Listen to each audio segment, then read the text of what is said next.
Hello everyone, welcome back to CKC Study Point. I hope you all are doing well. So guys, आज की इस video में discuss करेंगे Gupta and Gupta question for structural analysis part 2, that means question number 11 to question number 20। तो चलिए start करते हैं आज की वीडियो स्टार्ट करने से पहले बता दूं, मैं इस चैनल पर all AE and JEE exam की अपडेट आप लोग को देता रहता हूं। सो गाइज मेक श्योर आप लोग इस चैनल को सब्सक्राइब कर लें एंड बेल आइकन को प्रेस कर लें ताकि अपकमिंग वीडियो की नोटिफिकेशन आपको टाइमली मिलती रहे। तो चलिए स्टार्ट करते हैं आज के questions. Now come to the question number 11। First question ask what is the degree of kinematic indeterminacy of this particular beam as shown in figure. आपको फिगर दिख रहा होगा, ऑप्शंस हैं 4, 6, 8, 10। चलिए पहले इसका क्वेश्चंस का सॉल्यूशन कर लेते हैं एंड देन आपको ऑप्शंस बताना है कौन सा आंसर इसका करेक्ट होगा। राइट अब देखो, पहली बात तो आपको पता होना चाहिए क्वेश्चन में पूछा क्या जा रहा है। देखो सबसे बड़ी प्रॉब्लम क्या होती है, आपको क्वेश्चन दिखा दूं, क्वेश्चन में ऐसा कुछ मेंशन नहीं है this is the fix jointed frame और this is the pin jointed frame. अगर ऐसा कुछ मेंशन नहीं होता है तो आपको क्या कंसिडर करना है, this is the fix jointed. अब देखो यहाँ पर आपका क्या होता है, ऑब्वियसली ये तो पता चल जाता है हमें देखने से आपका 2D स्ट्रक्चर है या 3D स्ट्रक्चर है। तो यहाँ पर आपको कैसा स्ट्रक्चर दिख रहा है, that is the 2D structure. तो इस टाइप का किस टाइप का क्वेश्चन बन गया आपका ये, fixed frame plane structure. Right अगर आपको स्पेशली मेंशन होता है पिन जॉइंटेड, पिन जॉइंटेड इस आपका उस केस में प्लेन स्ट्रक्चर है या फिर स्पेस स्ट्रक्चर है, वो क्वेश्चन के अंदर गिवन होता है। बाय डिफ़ॉल्ट इस क्वेश्चन में ऐसा कुछ भी मेंशन नहीं है। सो यहाँ पर यही स्टूडेंट को प्रॉब्लम क्रिएट होती है कि सर यहाँ पर ये किस टाइप का क्वेश्चन है, हमें क्या निकालना है एक्चुअली। तो अगर कुछ मेंशन नहीं है तो आप हर जॉइंट को कैसे एज्यूम करोगे, फिक्स जॉइंट एज्यूम करोगे। सेकेंडली फिगर को देखकर आपको पता चलना चाहिए this is the 2D structure, so for 2D structure that is called plane structure. तो फिक्स जॉइंटेड प्लेन स्ट्रक्चर हो गया। फिक्स जॉइंटेड प्लेन स्ट्रक्चर के लिए हमारे पास फॉर्मूला होता है। चलो अब देखो एक्चुअली जो फॉर्मूला होता है वो हमारे पास क्या होता है, फॉर्मूला 3J माइनस, ठीक है, 3J minus R plus M plus R dash. अब where what is the J over here, J यहाँ पर क्या होता है, नंबर ऑफ जॉइंटेड, R क्या होता है, number of external reactions, M is the number of member and R dash is the number of additional equation due to hybrid joint. अब secondly आपको ये कब पता होगा कि हम किस टाइम कौन सा फॉर्मूला यूज करेंगे। देखो जनरल फॉर्मूला हमारे पास क्या होता है, 3J माइनस R भी होता है। राइट ये भी तो आप कहोगे सर ये भी तो फॉर्मूला होता है, ये भी तो हम यूज़ कर सकते हैं, एब्सोल्युटली। बट आपको दोनों ही इस क्वेश्चन में इट इज़ नॉट मेंशन कि इन एक्सटेंसिबल मेंबर हैं या फिर आपके यहाँ पर एक्सियल डिफॉर्मेशन इग्नोर किया गया है, ऐसा कुछ मेंशन नहीं है। तो यहाँ पर आपको क्या है, दोनों ही चीज़ निकालनी है। राइट दोनों के केस में देखो अगर दोनों प्रेजेंट हैं तो आपको ये वाला आंसर लगा कर आना है। अगर दोनों में से कोई एक आपका मैच कर रहा है वही आपका करेक्ट आंसर है। Let's see start the solution of this question. पहले हम देख लेते हैं हमारे पास J कितने होंगे, R कितने होंगे, M कितने होंगे, R डैश कितने होंगे इन दिस पर्टिकुलर क्वेश्चन। देखो पहले हम क्या निकालेंगे यहाँ पर, नंबर ऑफ जॉइंट। तो नंबर ऑफ जॉइंट यहाँ पर कितने हैं, that is 1, that is 2, that is 3, that is 4, that is 5, that is 6। तो that means number of joint that is equals to 6। अगर बात करते हैं number of member 1, 2, 3, 4, 5, so number of member which is equals to what, number of member हमारे पास हो गए कितने, 5 हो गए। नंबर ऑफ एक्सटर्नल रिएक्शन कितने हो गए, 1, देखो this is the hinge support 2 होते हैं यहाँ पर, 2, 3, 4 and 5। Number of external reaction that means small r is equals to 5। अब क्वेश्चन पूछा जाता है सर R डैश क्या होते हैं। देखो R dash that is called number of additional reaction और से constant reaction you can say. ये किसकी वजह से जनरेट होता है, that's particular generate by the internal hinge. तो यहाँ पर कितने इंटरनल हिंज होते हैं, दैट मीन्स यहाँ पर 2 इंटरनल हिंज दिखाए हुए हैं। तो R डैश का फॉर्मूला आप लोग ये लिख लेना, R dash is equals to क्या होता है, M माइनस 1। अब M क्या होगा यहाँ पर, आप कहोगे सिर्फ M5 होगा, no no no, at which internal hinge how many member is connected, कितने मेंबर कनेक्टेड हैं, 1 एंड 2। अगर आप फिगर को देखेंगे कितने मेंबर कनेक्टेड हैं, देखो R डैश को मैं दिखाने की कोशिश कर रहा हूँ यहाँ पर, R dash is equals to क्या होता है, M माइनस 1। m-1 होता है। तो इस पर्टिकुलर अगर मैं हिंस की बात कर रहा हूँ तो कितने मेंबर कनेक्टेड है, 1 एंड 2 मेंबर कनेक्टेड है। तो m वैल्यू यहाँ पर कितनी हो जाएगी, not 5, that is 2 - 1। At the same point अगर मैं इसकी बात कर रहा हूँ, यहाँ पर भी कितने आर डैश होंगे, 1 एंड 2 मेंबर कनेक्टेड है, 2 - 1। तो दोनों ही आर डैश की वैल्यू कितनी होगी, 1 एंड 1।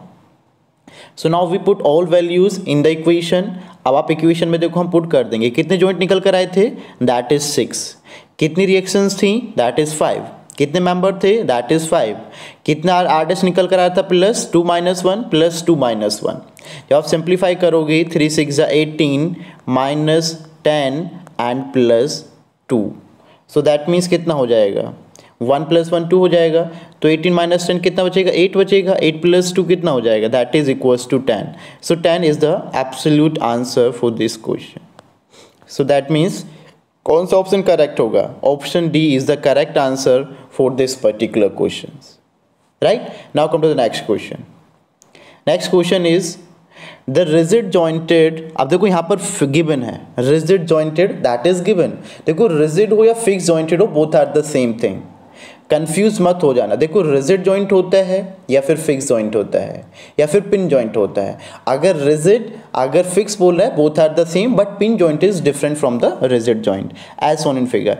अब हमें बताना है which type of figure is this, ये आपका स्टेबल है, अनस्टेबल है, स्टैटिकली डिटर्मिनेट है, इनडिटर्मिनेट है, हाउ टू कैलकुलेट दिस। अब देखो हम उसको ऑब्वियसली चेक करने के लिए हम क्या निकालेंगे, डिग्री ऑफ स्टैटिक इनडिटर्मिनेशन निकालते हैं। अब डिग्री ऑफ स्टैटिक इनडिटर्मिनेशन अगर 0 आ जाती है तो आपका कैसा फिगर होगा, स्टेबल और स्टैटिकली इनडिटर्मिनेट होगा। अगर लेस देन 0 आती है तो अनस्टेबल होगा, अगर 1 आती है तो इनडिटर्मिनेट होगा। तो लेट्स सी इसका सॉल्यूशन मैं आप लोग को दिखा देता हूँ। चलो देखो आपको फिगर कैसा दिख रहा था, 2D था, that is plane frame, and कैसा जॉइंटेड था, रिजिड जॉइंटेड था, दैट मीन्स फिक्स जॉइंटेड था।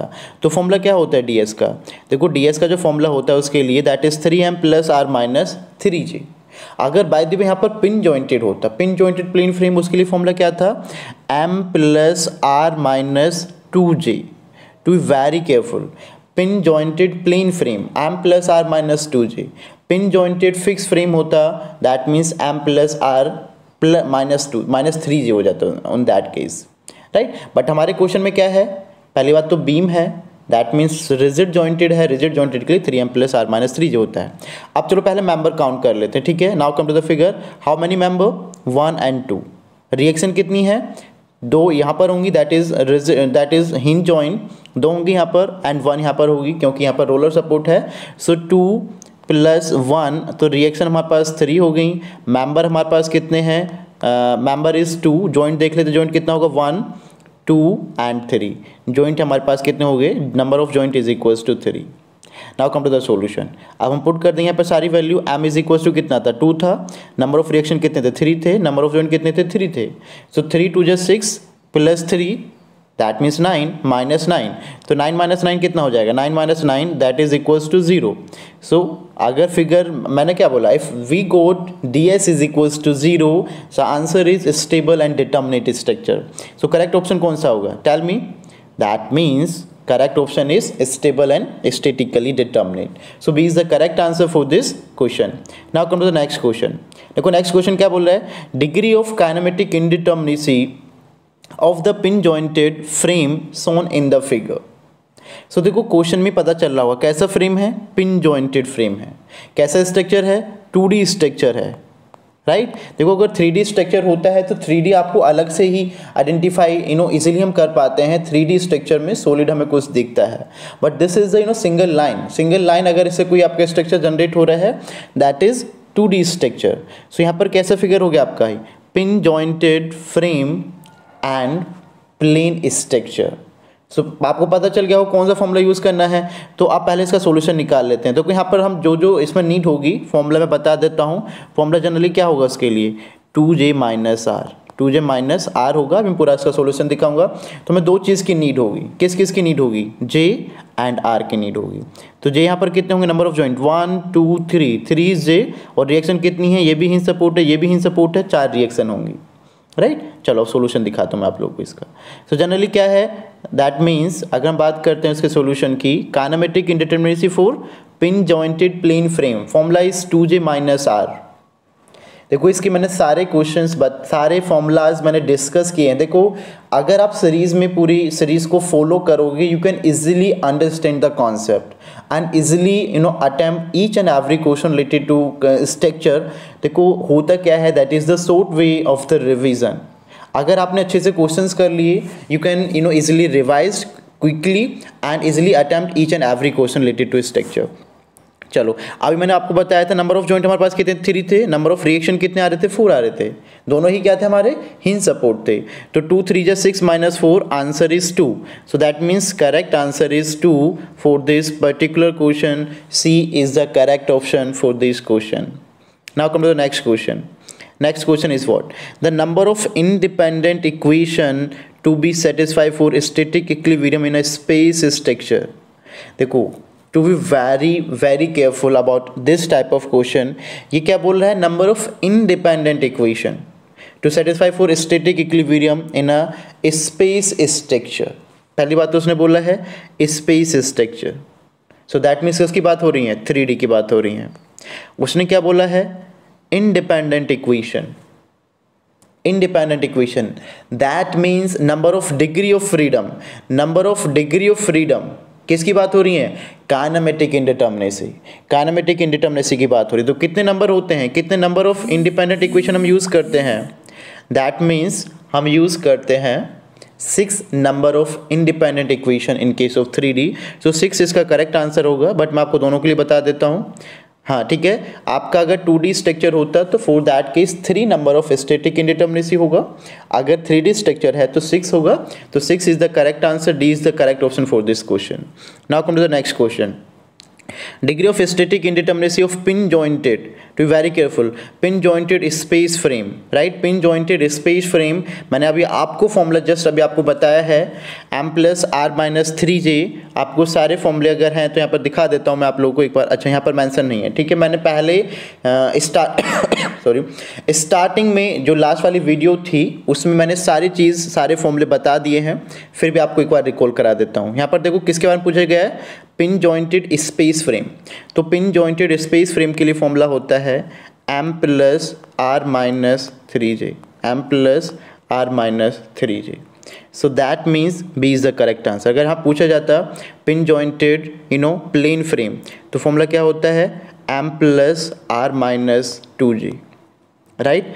अगर बाय द वे पूछा जाता रिजिड जॉइंट और से fix joint, rigid jointed fix frame plane frame sorry, तो उसके लिए हमारे पास आंसर क्या होता है? 3m plus R minus 3j। उसके लिए डी वाला जो सॉरी इन्होंने जो यहाँ पर सी ऑप्शन होना चाहिए वो उसके लिए करेक्ट आंसर होता है। तो ये कुछ टर्म्स होते हैं जो कि देखो रिवाइज करने पर ही आपको पता चलेगा। आप क्वेश्चंस लगाओगे यू कैन इजिली आइडेंटिफाई कि हाँ यहाँ पर क्या यूज़ होने वाला है। Next question again is a very important. ये देखो इसके लिए पूछा है rigid jointed space frame, degree of static indeterminacy for rigid jointed space frame क्या होता है यहाँ पर? उसके लिए फॉर्मूला होता है 6m plus R minus 6j, 6m plus R minus 6j। D is the correct option, D is the correct. देखो एक बार सबको रिवाइज करा देता हूँ मैं आप लोगों को।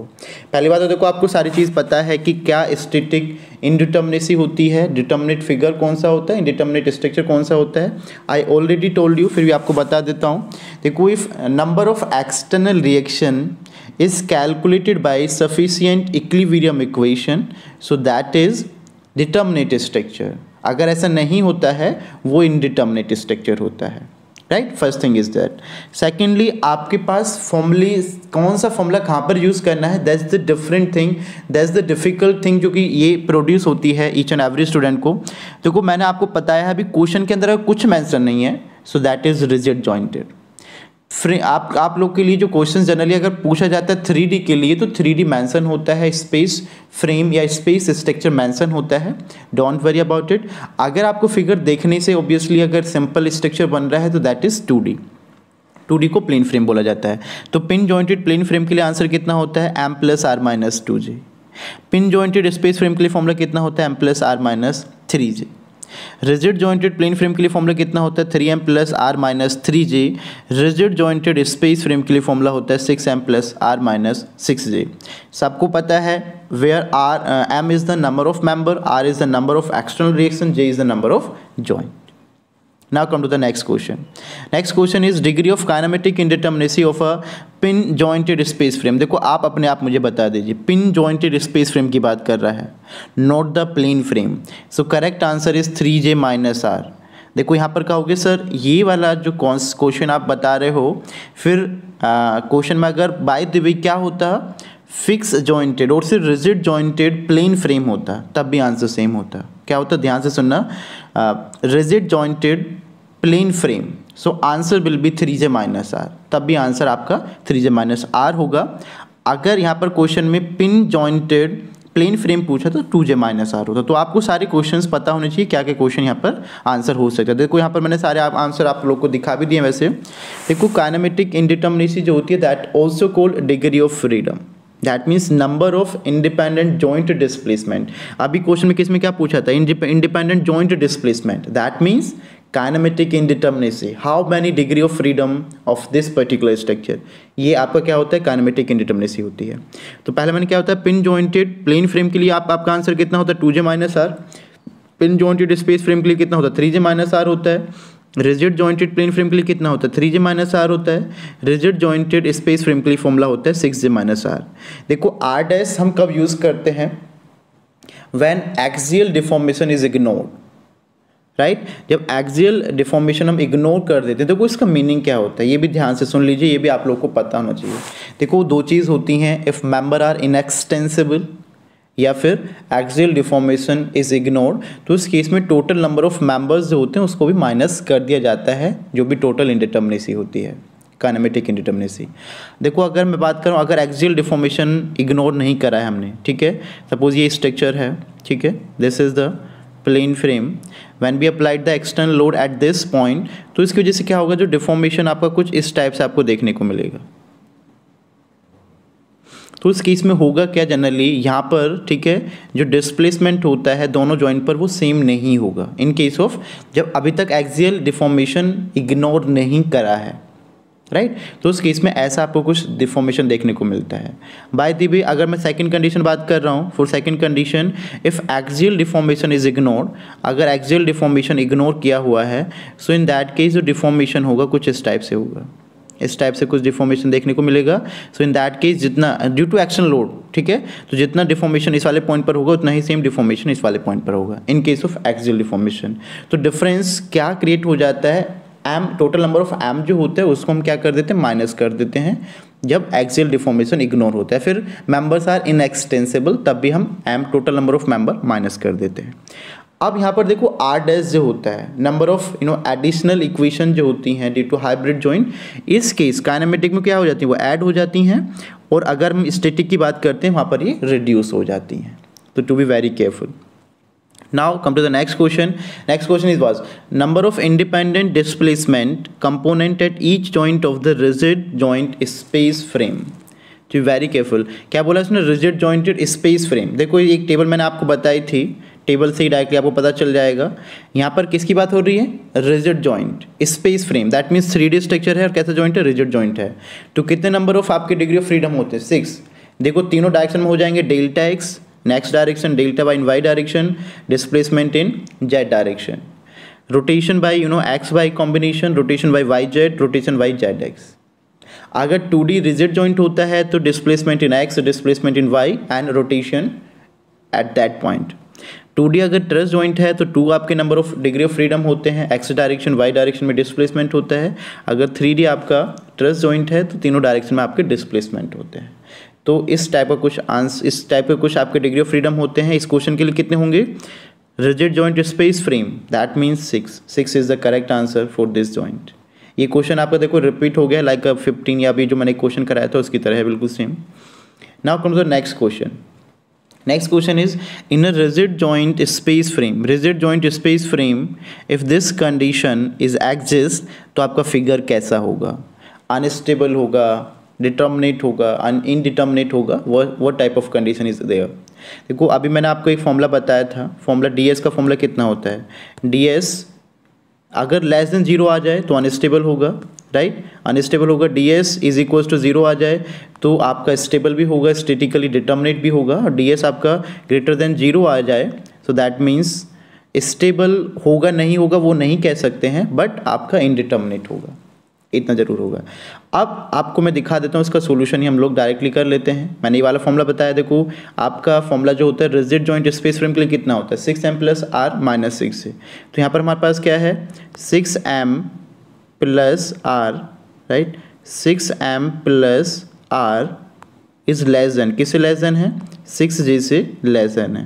दैट मीन्स अगर मैं एग्जांपल लेके बताऊँ, सपोज अगर मेरे पास ये 6 आ रहा है तो 6 हमारे किससे कम होगा 7 से तो कम ही होगा। सो दैट मीन्स 6 - 7 आंसर क्या आएगा हमारा -1 आएगा। सो अगर ds यहाँ पर क्या आ गया ds is less than 0, ds क्या हो गया लेस देन 0 हो गया। अगर ds लेस देन 0 तो क्या होता है figure is unstable, figure is unstable. तो correct answer is option A, option A is the correct answer for this question. Option A is the correct answer. Now come to the next and last question of this series. So the principle of virtual work done can be applied to elastic system by considering the virtual work of internal force only, external force only, internal as well as external force, दोनों का combination हम use करते हैं। सी इसके लिए correct answer होगा। देखो जब भी आपका जो प्रिंसिपल ऑफ वर्चुअल वर्क होता है उसमें आपका दोनों का ही कॉन्सेप्ट यूज़ होता है, internal as well as external, जो दोनों की वजह से वर्क डन होता है, ठीक है, उस दोनों को हम इलास्टिक सिस्टम के लिए यूज़ करते हैं। So correct answer is C for this particular question. So guys that's all for this video. Thank you for watching this particular video and please share and subscribe this particular channel. So thank you so much guys, मिलते हैं next video में, तब तक के लिए जय हिंद, वंदे मातरम।